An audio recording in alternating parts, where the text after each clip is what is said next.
Abu Bakar tersenyum penuh harap. "Jika itu kehendak Allah, maka aku akan bersamamu, wahai Rasulullah." Kaum Quraisy semakin gelisah. Kepergian para sahabat ke Madinah membuat mereka merasa terancam. Mereka khawatir Rasulullah dan para pengikutnya akan membangun kekuatan di Madinah dan kembali menantang kekuasaan mereka. Oleh karena itu, mereka mengadakan pertemuan darurat di Darun Nadwa, tempat musyawarah para pemimpin Quraisy. Abu Jahal memulai pembicaraan dengan nada penuh kebencian. Muhammad harus dihentikan. Jika tidak, dia akan kembali bersama pasukannya dan menghancurkan kita semua. Seorang pemimpin Quraisy berkata, "Mari kita tahan dia, penjarakan dia hingga kematiannya." Namun seorang pria tua yang hadir dalam pertemuan itu, yang sebenarnya adalah setan yang menyerupai manusia, berkata, "Tidak. Jika kalian menahannya, para pengikutnya akan datang membebaskannya." Abu Jahal dengan wajah penuh dendam menyampaikan ide berbahaya. "Mari kita kirimkan seorang pemuda dari setiap suku. Mereka akan menyerang Muhammad secara bersamaan, sehingga tanggung jawabnya tidak jatuh pada satu suku saja. Dengan begitu, Bani Hashim tidak akan mampu membalas dendam." Semua orang setuju dengan usulan itu.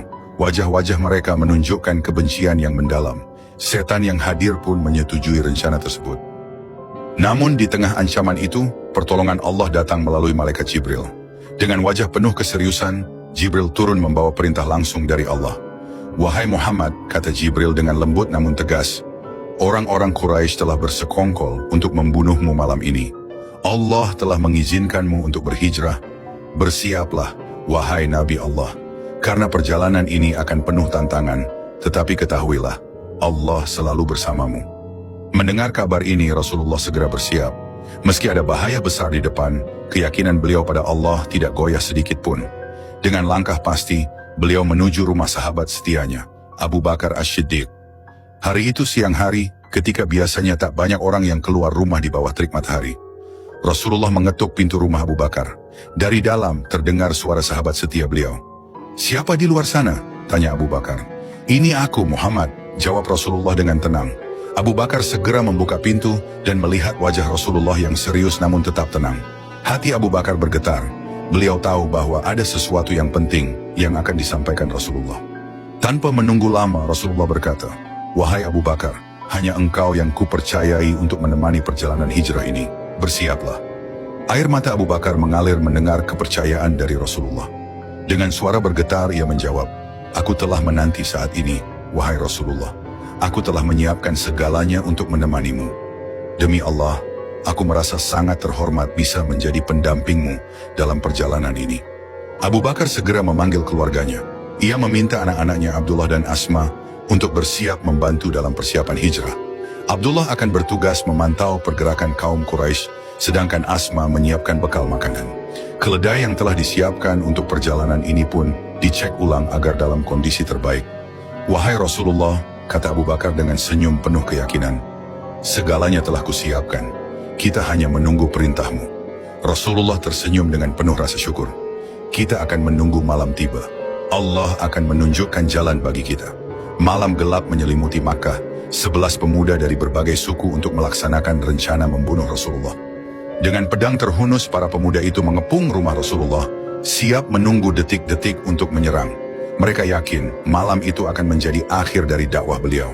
Di dalam rumah, Rasulullah tetap tenang. Beliau tahu bahwa rencana Allah selalu lebih besar dari rencana manusia. Allah telah menjanjikan perlindungannya, seperti firman-Nya. Dan ingatlah, ketika orang-orang kafir Quraisy memikirkan daya upaya terhadapmu untuk menangkap dan memenjarakanmu, atau membunuhmu, atau mengusirmu. Mereka memikirkan tipu daya dan Allah menggagalkan tipu daya itu. Dan Allah sebaik-baik pembalas tipu daya. Al-Quran Surah Al-Anfal ayat 30. Sebelum meninggalkan rumah, Rasulullah memanggil Ali bin Abi Thalib. Beliau memberikan arahan penting kepadanya. "Wahai Ali, malam ini aku harus pergi. Aku membutuhkanmu untuk tidur di tempatku, mengenakan selimut hijaumu. Kaum Quraisy akan mengira bahwa aku masih ada di sini," ujar Rasulullah dengan lembut. Ali mendengarkan dengan penuh perhatian. Hatinya bergetar, bukan karena takut, tetapi karena cinta dan kepercayaan yang begitu besar kepada Rasulullah.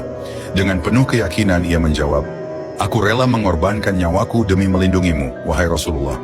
Pergilah dengan tenang, aku akan memastikan mereka tertipu olehku." Rasulullah tersenyum dan memeluk Ali dengan erat. "Wahai Ali, jangan takut. Allah bersamamu dan dia adalah sebaik-baik pelindung. Ali mengambil posisi di tempat tidur Rasulullah, mengenakan selimut hijau yang menjadi ciri khas beliau. Hatinya penuh dengan keberanian, tetapi juga dengan kerinduan kepada Rasulullah. Di luar rumah, para pemuda Quraisy mulai bersiap. Mereka yakin bahwa Rasulullah sedang tertidur pulas di dalam. "Pastikan pedang kalian tajam," ujar salah satu dari mereka dengan nada bersemangat. "Kita tidak akan gagal malam ini. Besok pagi maka akan bebas dari Muhammad." Namun di balik keyakinan mereka, ada kelemahan besar. Mereka lupa bahwa Allah adalah sebaik-baik pelindung bagi Rasulullah. Saat malam semakin larut, Rasulullah bersiap untuk meninggalkan rumah. Dengan tenang beliau membuka pintu. Allah telah menutup penglihatan para pengepung, seperti firman-Nya. "Dan kami adakan di hadapan mereka dinding dan di belakang mereka dinding pula. Dan kami tutup mata mereka sehingga mereka tidak dapat melihat." Al-Quran Surah Yasin, ayat 9. Rasulullah melangkah dengan penuh keyakinan. Udara malam terasa dingin, tetapi hati beliau tetap hangat dengan keimanan kepada Allah. Beliau membaca ayat-ayat Al-Quran, memohon perlindungan darinya. Ketika melewati para pengepung, tidak ada satupun dari mereka yang menyadari kehadiran beliau. Sebagai tanda ironi atas rencana mereka, Rasulullah mengambil segenggam tanah dan menaburkannya di atas kepala para pengepung satu persatu. Mereka tetap tidak bergerak, yakin bahwa target mereka masih tertidur di dalam. Saat fajar hampir menyingsing, seseorang dari Quraisy datang ke rumah Rasulullah. Melihat para pengepung masih berjaga di luar, ia berkata, "Apa yang kalian tunggu di sini?" "Kami menunggu Muhammad," jawab mereka serempak. Orang itu tertawa kecil. "Kalian tertipu, Muhammad telah pergi, meninggalkan kalian. Bahkan, dia sempat menaburkan tanah di atas kepala kalian." Mendengar itu, para pengepung saling melihat satu sama lain. Mereka baru menyadari bahwa di atas kepala mereka terdapat debu.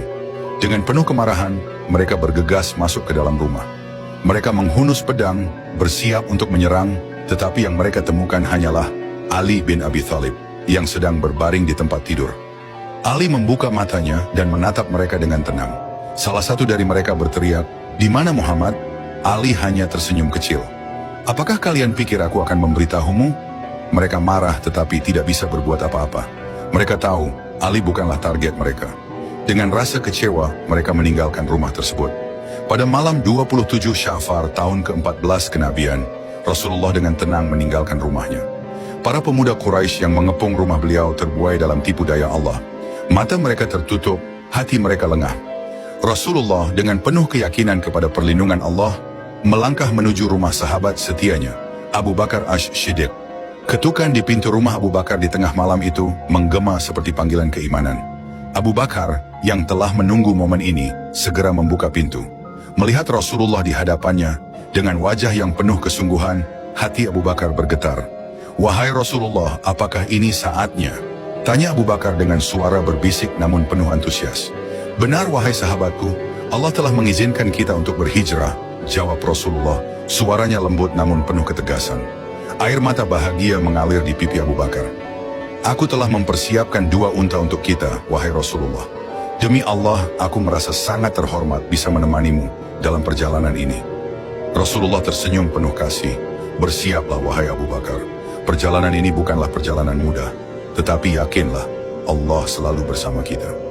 Mereka berdua keluar melalui pintu belakang rumah Abu Bakar, menghindari pandangan mata para musyrikin. Jalanan malam yang sunyi menjadi saksi perjalanan 2 orang yang membawa misi besar bagi dunia.